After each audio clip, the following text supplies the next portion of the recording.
Yeah. Peace and love. What up, though? What it do? What's popping? What's cracking? What's happening in? Times nine, times 10. Again, I wasn't going to hold everybody up until 11 o'clock. Like, it's time to proceed and do what we do best, right? So, some information was suppressed and had to be taken down from your social media platforms due to mislabeling the information as something that it is not. Again, we have to begin to stand on the one thing for sure that we know our ancestors left us, which is our bloodlines. Some of us, would like to reference royal bloodlines and indigenous, aboriginal, or autochthonous bloodlines or something we all are connected to, right? So Let's take a peek because we on something different. Well, it's not nothing different because again, those of you who were tuned in to the original Alhambra Society channel on YouTube know this has been a topic, and the elders, when they hear me speak about this, they seem to be more enthusiastic about this type of movement than some of us because we've been indoctrinated to believe that, you know, things that are taking place are actually lawful when indeed they are not. They are based upon pure business. And, again, it's only fair that you don't force me to buy, or participate in business with you, right? It's not fair for us to be forced into doing business with anybody by way of the threat of murder and kidnapping and being held for ransom because this is what's happening. So let's do a little flashback and then we're gonna get into this safety belt issue and why, it's very important for us to partake in such a movement. So let's go.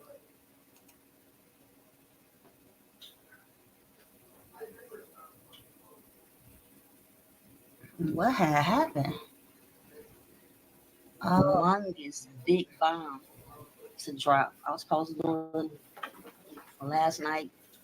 Did not. We having some issues.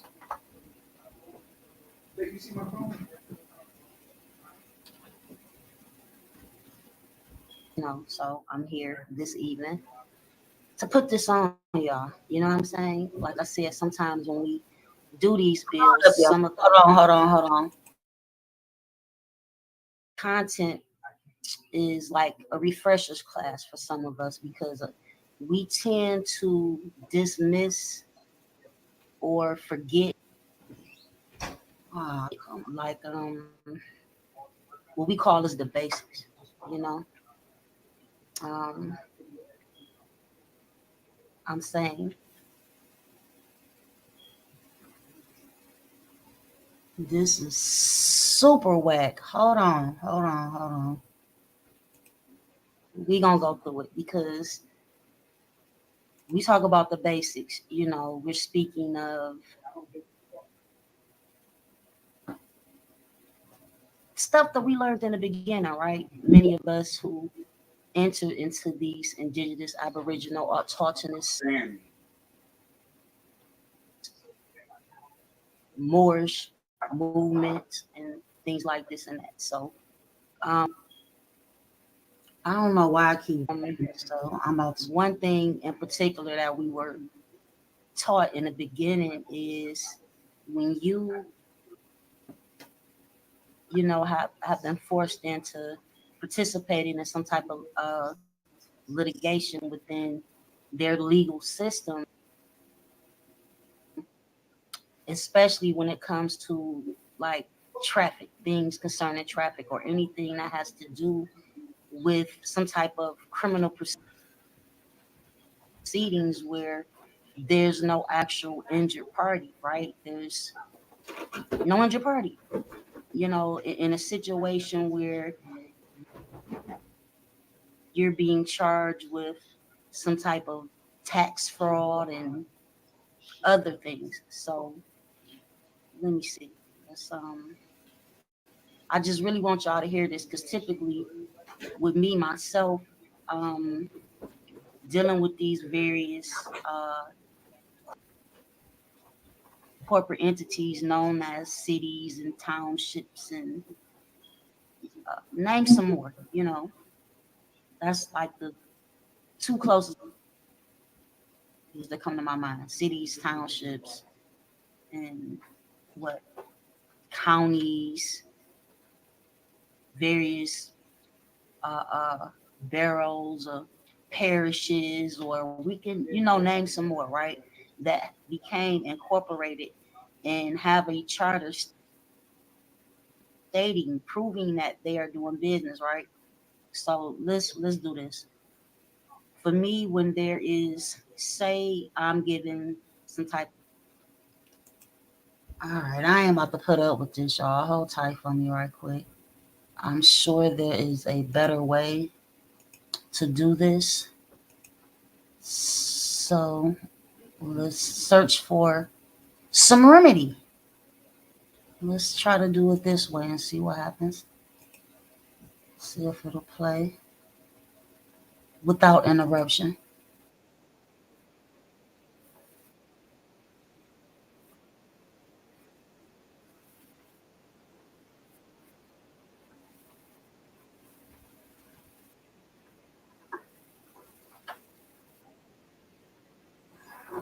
Let's get to the meat. I'm not doing this with YouTube.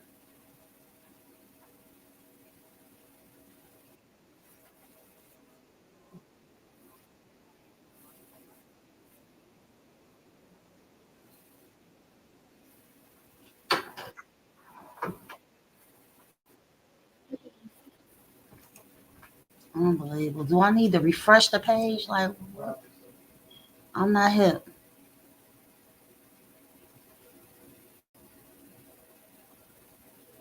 This is Terry Bell.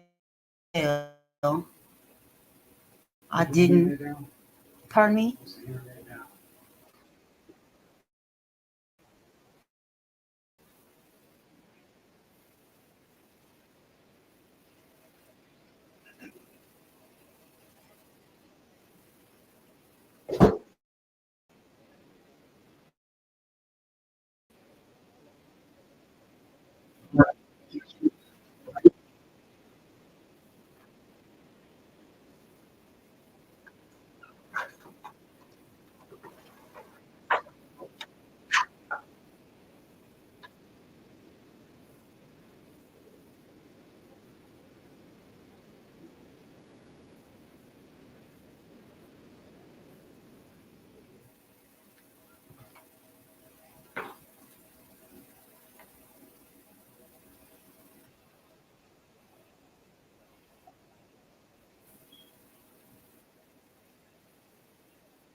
So again, when I spoke about the basics, you know, the basics for us is to inquire if this is a criminal or civil proceeding, right? And they will answer it's a criminal proceeding when, again, this is something about a ticket. You know, you, according to them, allegedly ran a red light, right? You blew a stop sign. You're impeding traffic, right? Again, these cases will have the city of, the state of listed as the plaintiff and you as the defendant. So how did you injure the state, or how did you injure this township, or how did you injure this parish, or how did you injure this county or this borough or this city? How?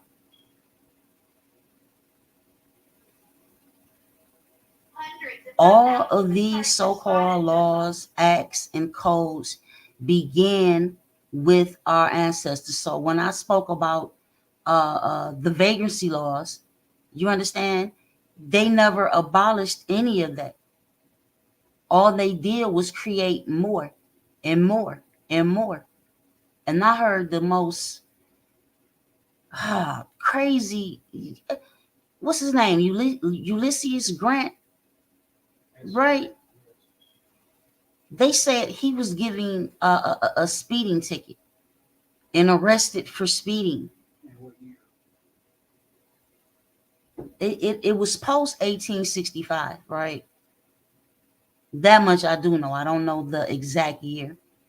But the reason that this came about was to try to justify the multiple injuries that are incurred by our people by way of these unnecessary traffic stops. Again, these police have these emergency lights, right? And they're supposed to use them when there's an emergency situation.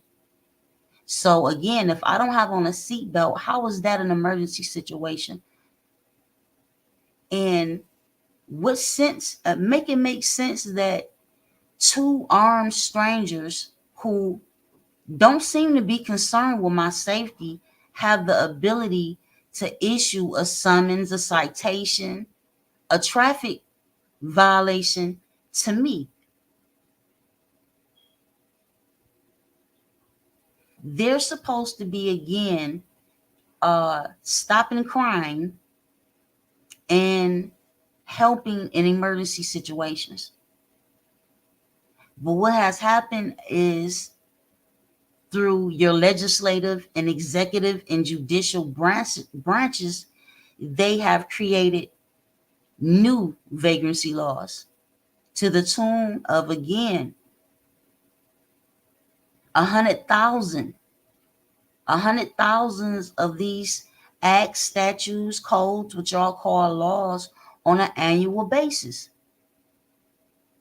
Again, I asked the question, what people on earth need millions of statutes, codes, rules, laws, whatever you want to call them? These will have to be the most incompetent, immoral beings who ever existed. Morally bankrupt. Thank you. Okay, so let's deal with it for what it is. These people are running a business. We have amnesia. We forgot that they came here to do business, right? And they've enhanced and advanced and spread it out to the point of having various subsidiaries to be able to, again, extort the people coast to coast. This is what's happening, right? So let's deal with the topic with this, no more click it or ticket movement, right? I've been struggling to come up with something that,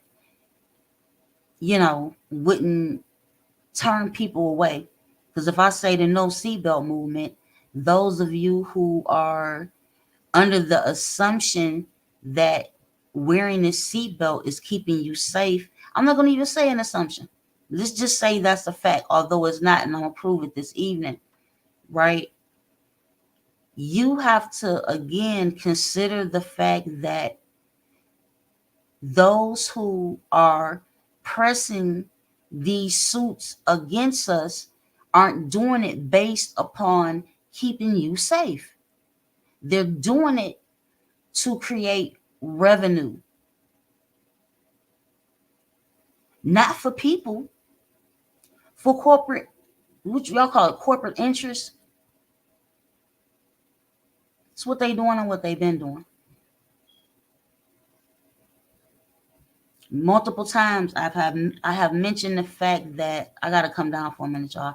I've mentioned the fact that Charlemagne the God, and I'll say it, the Breakfast Club, they on I can't say if it's quarterly or annually, but they promote this click it or ticket, uh, like I almost call it an infomercial, like a commercial, and it's so hypocritical based upon the fact that I recall, what's his name, Leonard. What was Monique calling him, Leonard?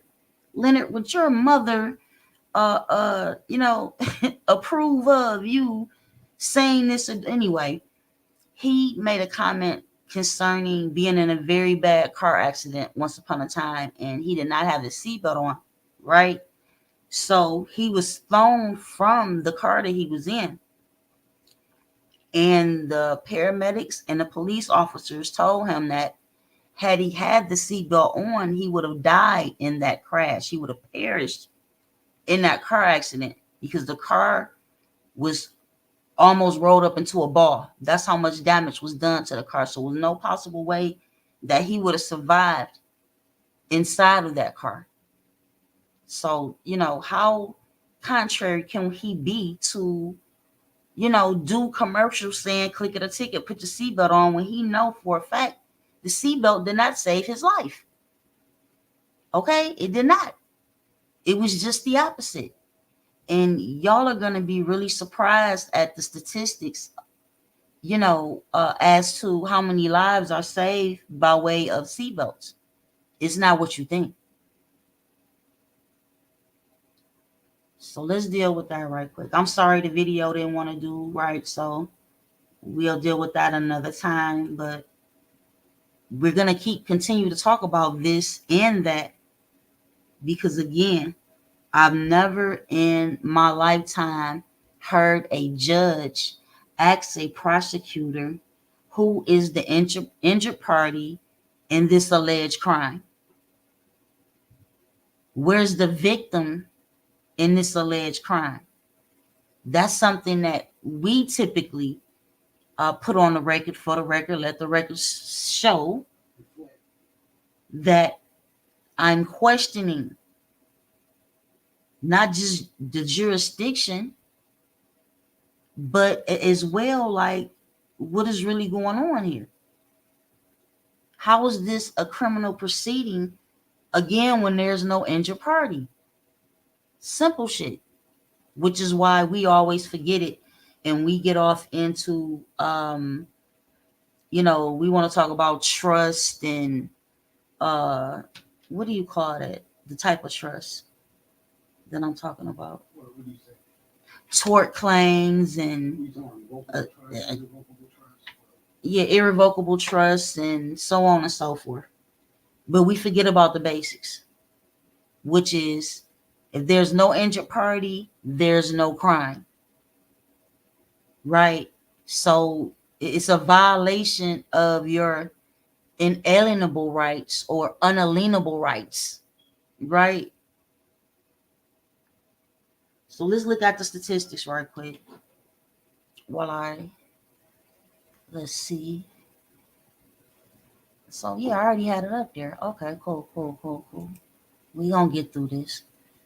So let me try to zoom it, because I can barely see it. And if you can, that is just great.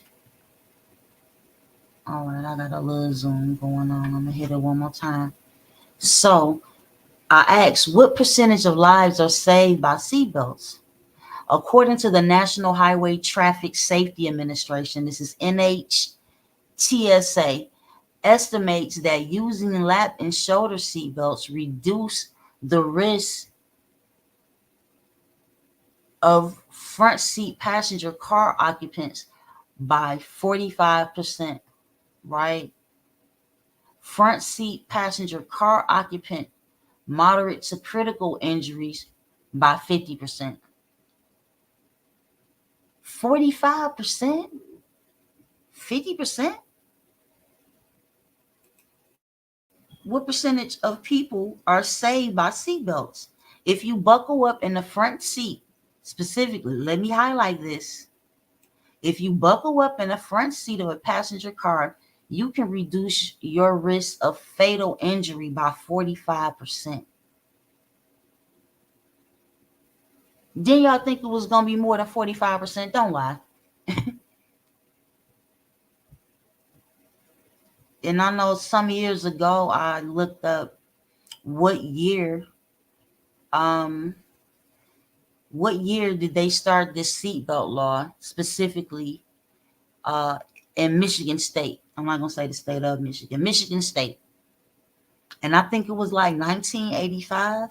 I was wrong because I actually thought it was like 86 or 87 because of some, you know, interactions that I recall, right?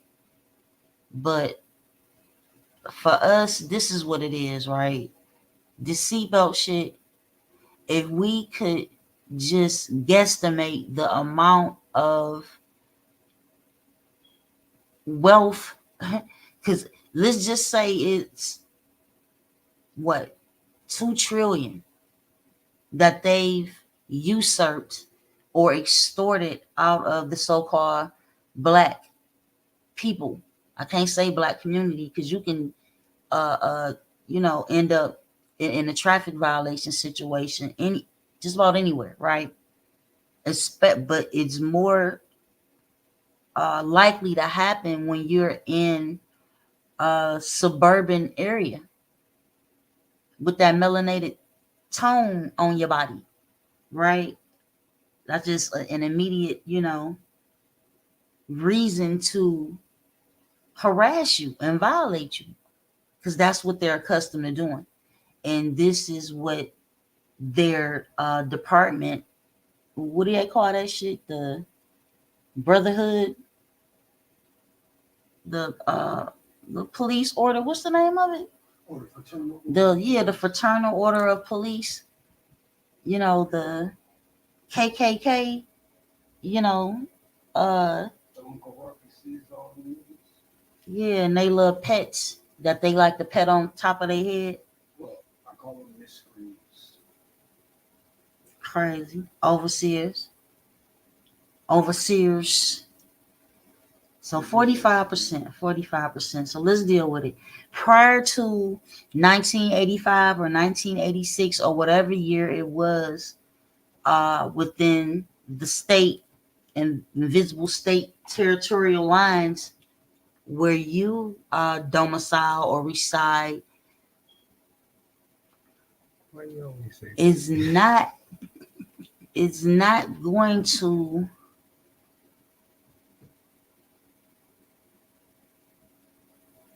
my bad, y'all. So prior to them implementing this, right, what they used to do to our people is just randomly flick you, randomly pull you over. And in order to create some type of probable cause for detaining you, what they would do is take their flashlight and either bust out your headlight or bust out your tail light, right? That way they will have an excuse.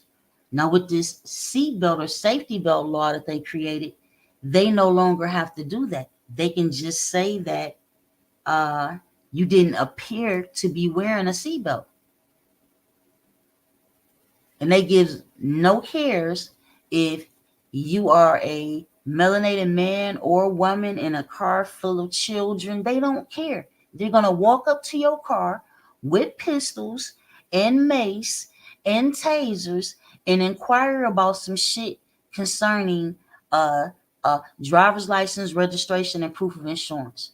The proof of insurance is something we need to go after too as well, because uh, if there is no collision, no property destroyed, no accident occurred for you to be asking about my car insurance policy, right? The only time that the officers should be able to inquire about your car insurance policy or proof of insurance is when there's an accident. And at that point, he's only playing the middleman. He's exchanging your insurance information with the other party or parties. Whether or not My car is insured when there's been no accident, no injuries, no damages taking place. That ain't the fucking police business.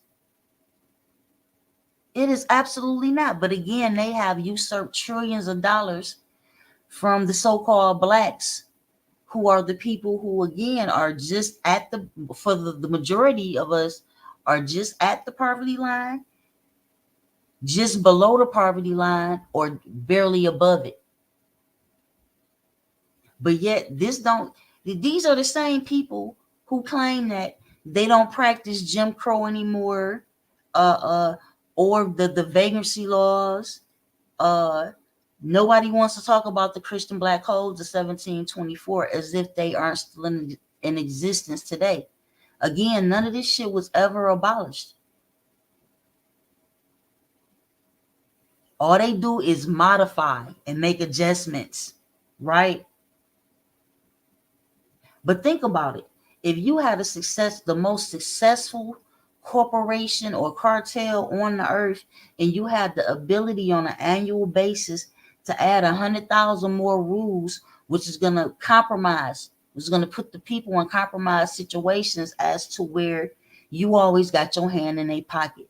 It ain't enough just that you have these individuals who are laboring, and you're treating them as transmitting utilities, that you're making them pay city tax and state tax and federal tax and FICA and FICA, and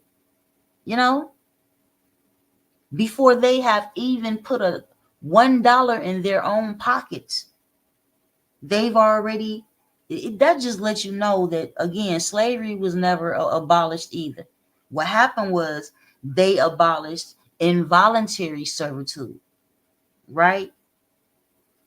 Listen to it. They abolished involuntary servitude. So again, as you listen to me, understand that they did not abolish voluntary servitude. Voluntary servitude is still legal and lawful. But involuntary servitude is supposed to be illegal unless you're duly convicted of a felony. So you're leaving the people no room to even rehabilitate themselves. That's why when you're convicted of a crime, they will always state it is not about sending you to a prison or a penitentiary or a jail or what have you, to rehabilitate the people. What this is about is money. Because read somebody's case who's been convicted. It's gonna say that there's being sentenced to, or no, not somebody. It don't even have to be somebody who's been convicted. Somebody who's facing charges is gonna say that the charges could give you 5 years in jail and or a $50,000 fine. So 5 years in jail and or a $50,000 fine. That is vagrancy law language. But if you weren't aware of how they came to have the ability to do what they're doing now, i.e. create all of these stupid so-called laws on an annual basis, then you won't recognize the blueprint for that shit. But when you look at it closely and you understand the people who are affected the most by it, which will be us, then you would understand why they continue to build upon the various laws that they made back in the day, like their gun policies, like so-called Africans and Native Americans weren't allowed to own guns unless they were the owners of so many acres of land. And then even in that situation, they couldn't have a handgun. It had to be a rifle. Like, do you know how many gun laws that they created that was based and directed towards our people? Like if your first 100 laws were geared to disenfranchise a particular people, then what's stopping your next million laws that you're going to create from doing the same thing? The only way it can be stopped is if we stop it. Because these people are greedy. They're not going to come up with these remedies on their own. Forget about it. So where the picture at? Let's take this down again. You see the statistics. Wearing a safety belt, the likelihood of it saving your life or stopping you from having some type of injuries is only 45%. So I don't want to hear anybody saying, well, that's stupid. What you're telling people to do is to risk their lives and their health by not wearing a seatbelt. That's not what I'm telling you. Wear the seatbelt all you want to, but what we have to do is force them to abolish that law by way of showing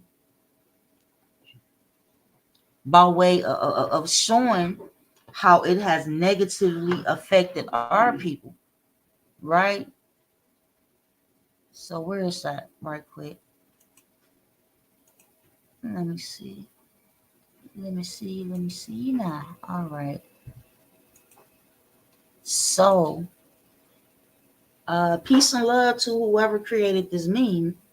Y'all know this is like, I feel like somebody was listening at me, you know? Really. I do not lie to you. Someone was listening to me. Look at this. So when a cop on a motorcycle gives you a ticket for no seatbelt, you realize it's not about safety, right? And somebody else mentioned the bus driver.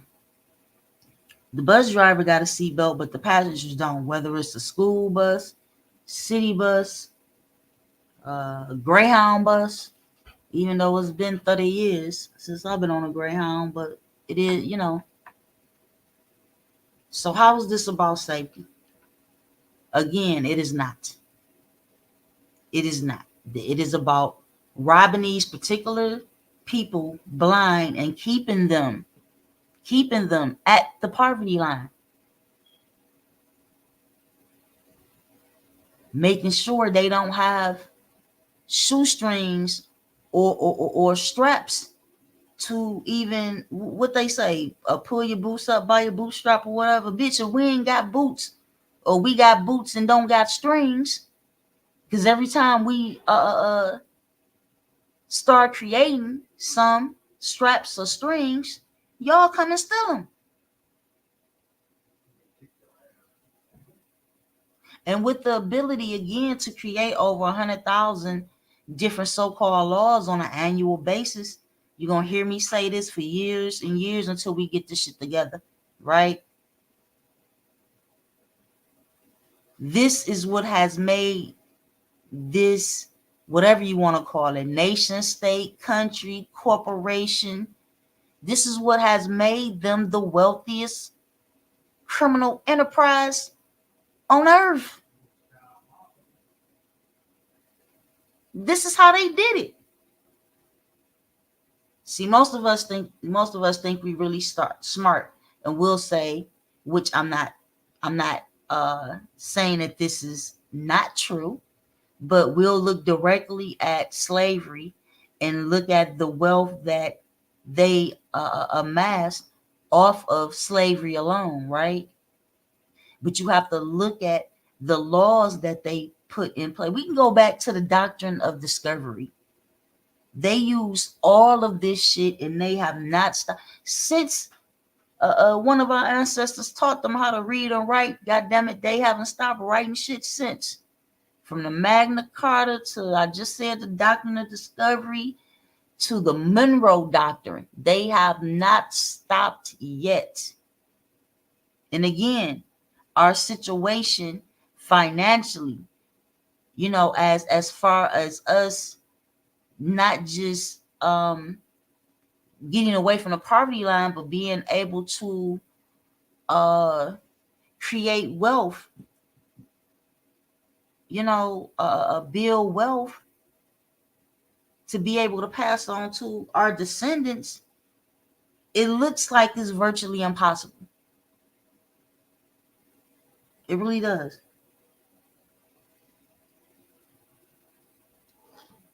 This just is, I'm silenced sometimes by it, based on the frustration of people not comprehending what I'm saying to you all. So let me go back. Again, to them, this shit is normal.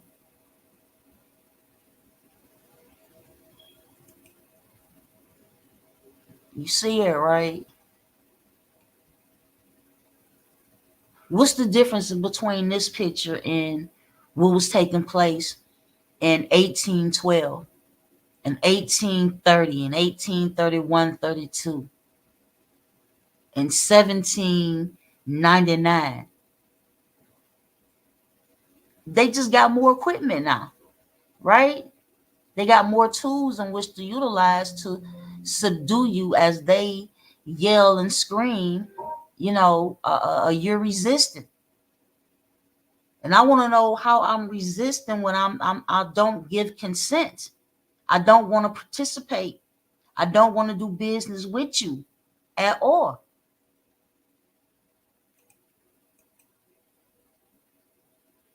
Same shit. Nothing has changed. What they say, they traded in a Ku Klux Klan uniforms for police uniforms.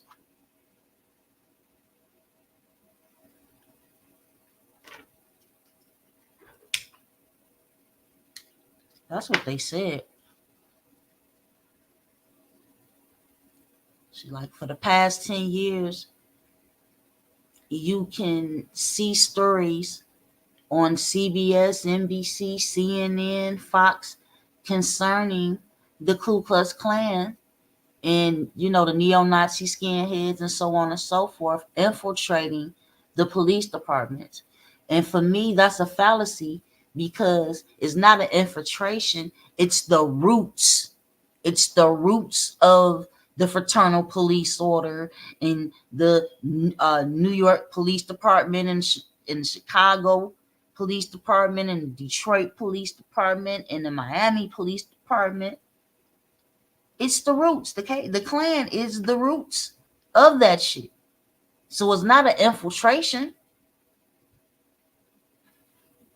Don't get it twisted. It is not an infiltration. Where are we at? Let's see. And I know, many people are going to, those who fucking read and research know for a fact that these outfits, or this regalia, how do you say that? Their uniforms, this shit, it don't originally come from them. I don't know what we was looking at, and this was in, I know what it was. It was that guy, Frank. He was stuck in Mexico, and it was Easter, and they were having a parade, and some of the people were dressed up with this uniform on, right? This garb. And me knowing what I know, it's like they're really showing you something. Especially to all you, I ain't gonna even say it. I don't want nobody to be mad at me. So let's carry on.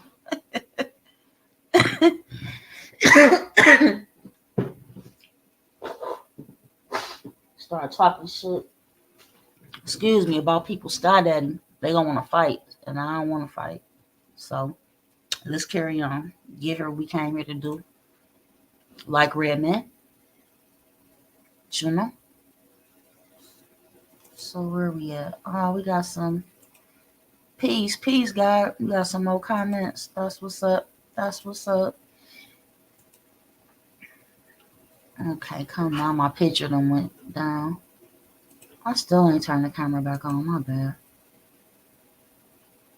Boom, boom, boom. All right. Why didn't it come back up? I didn't come back up. Which picture? Okay, it's this one. Got you.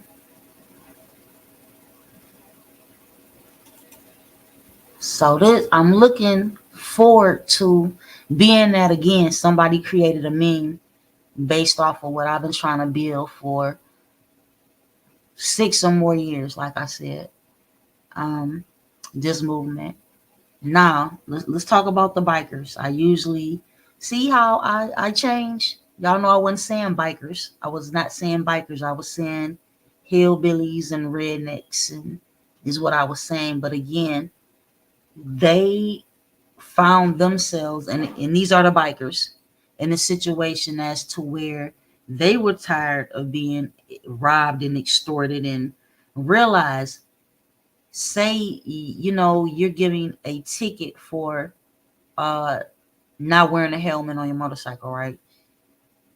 And let's just say, you don't have the ability to pay it on time before it goes into default, and there's a warrant created for your arrest for not wearing a helmet or not wearing a seatbelt. But we're dealing with the helmet right now, right? So this can cause kidnapping and ransoming, which you all call arrest and bonds and bails and all of this and that, over something that should have never been labeled as a crime. Shouldn't even be there. It's a crime that they are doing this shit. That's what the crime is, right? So again, these bikers came to the decision that they were gonna pick, we'll just say 10 states, and make them abolish that helmet law, because again, they no longer wanted to be forced into interactions with police. They no longer wanted to be extorted for revenue, because that's what this shit is about. Because remember, it's a business. How many businesses do you know that survive without funding, without customers, without subjects, without consumers, without people to purchase product? But see, they the most dirtiest cartel, which is why they're the wealthiest nation state, because they don't give you that option. They don't give you the option to be a willing participant. Unwillingly, unknowingly, how you say that, when you, the reservation of rights. No, I'm just carrying on. But again, what they're calling a crime, it's a crime that they would call it a crime. Let's just say that. It makes no sense. Makes no sense. I don't wear a seatbelt, so in turn, you wish to hurt me, and you're saying it's because of safety. We want you to be safe, but according to their National Highway Traffic Safety Administration, wearing a lap and shoulder belt reduces the risk of fatal injury by 45%. So I'm tired of these people acting like they're your God or they're my God, because they're gonna force you to do something. And if you don't do it, they already have millions of threats.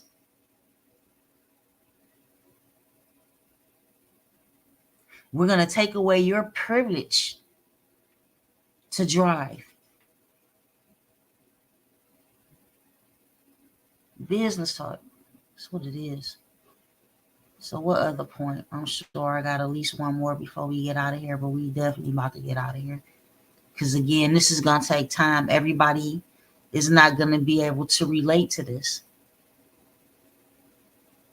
Again, as people have said in the past, you crazy, right? And then these same individuals come back to you 2, 3, 4, and 10 years later and praise you about how correct you were. They couldn't imagine that, this is really what happened versus what was put into mainstream media as being the end all be all was not the end all be all, right? People who they put in front of you, like for example, Fauci, you know he going through it right now, right? He's gonna be the next distraction that's constantly gonna be mentioned in the mainstream news. They're already doing it, pointing the finger and accusing him and getting him set up for Trump if Trump wins. I shouldn't even say if, but it is what it is. And again, I don't have no dog in that race. There's no logical reason for me to be praising Trump or Biden. I don't get caught up in that.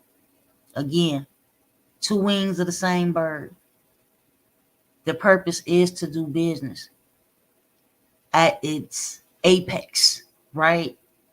At its pinnacle. And they have mastered that.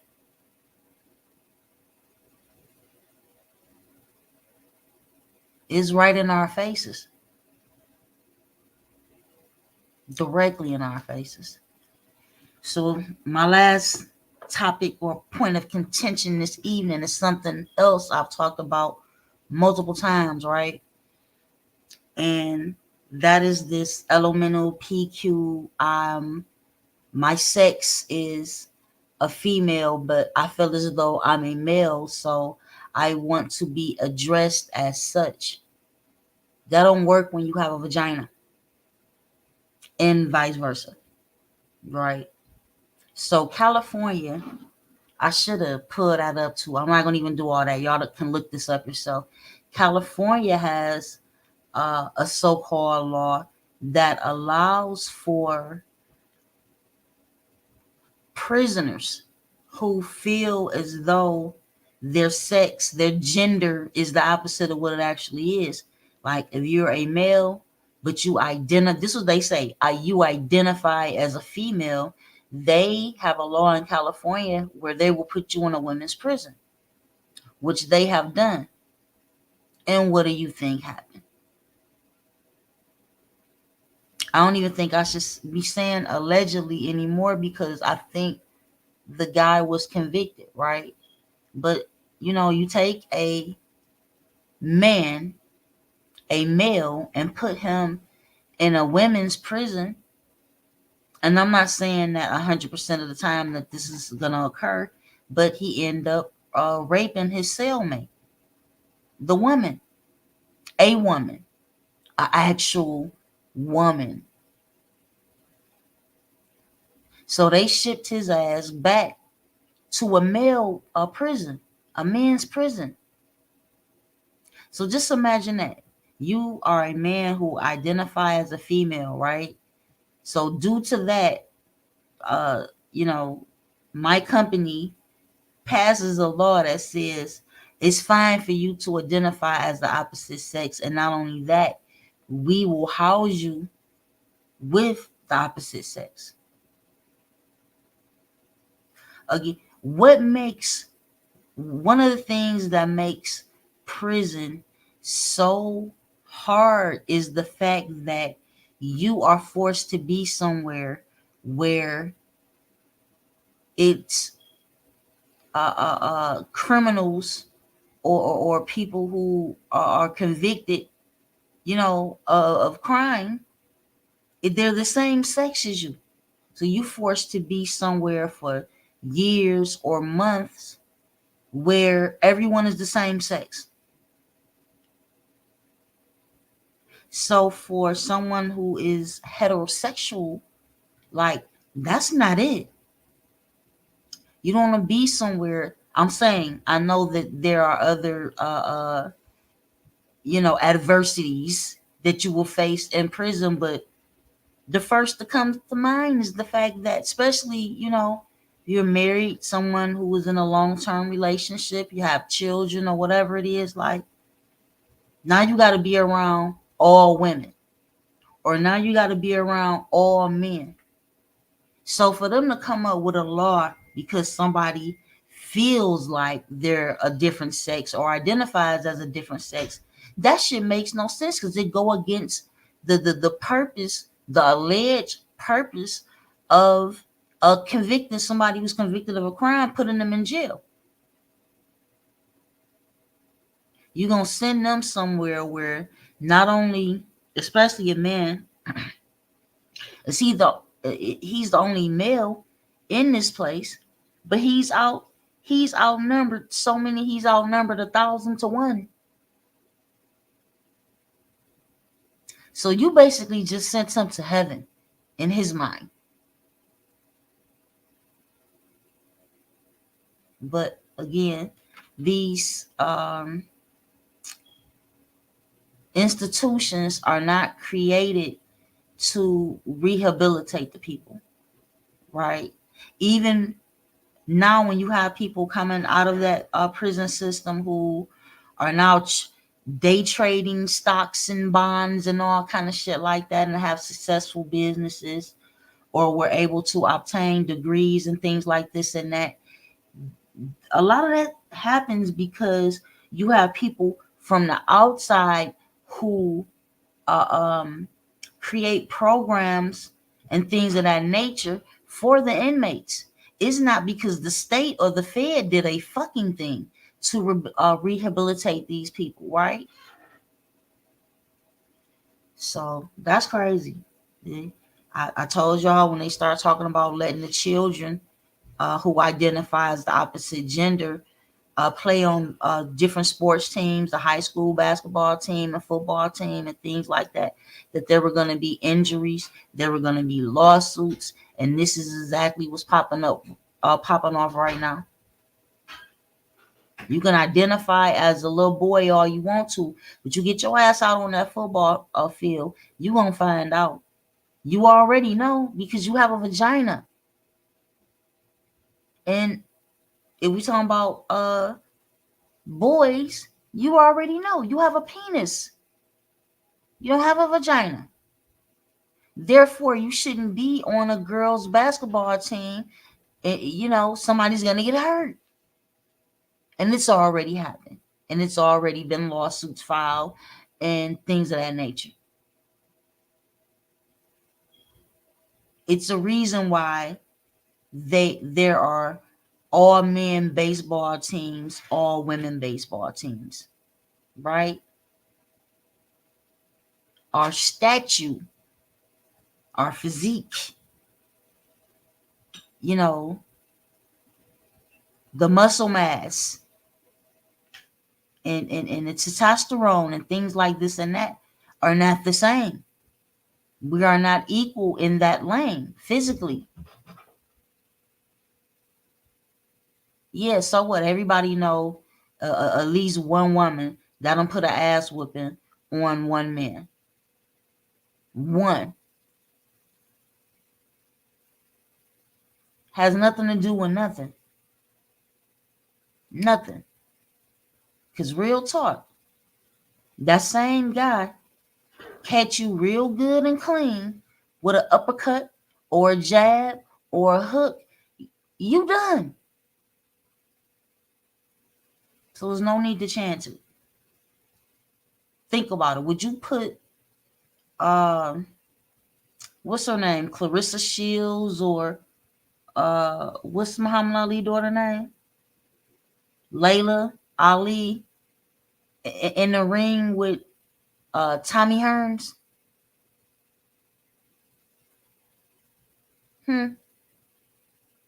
Sugar Ray Leonard? Roberto Duran? Marvelous Marvin Hagler? No, you wouldn't. You wouldn't. And you're not supposed to. It's a reason I have a vagina and he has a penis. Right?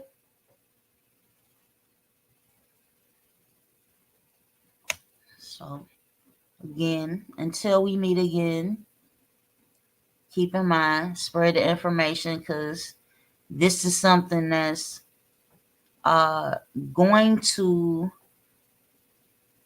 is gonna have to take place, right? And I always mention the bikers because what they did set precedence, right? And the same way they use our ancestor shit to become wealthy, we gonna use that in order to free up some of the little bit of money that we have as a people, right? 13% of the population only holds 1.5 to 2% of the nation's wealth. Them numbers have to change immediately, right? And we here for it. We are here for it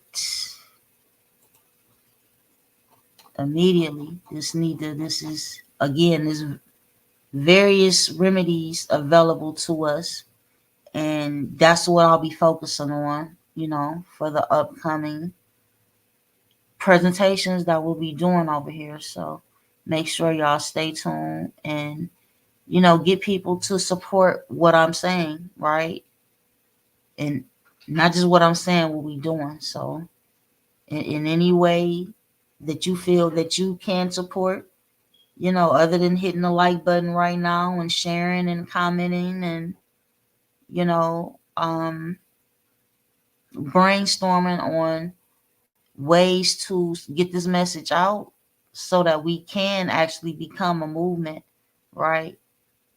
Starting small with shit that a baby can understand, right? And not only that, we have a blueprint, a roadmap already set out. So with that, I say peace.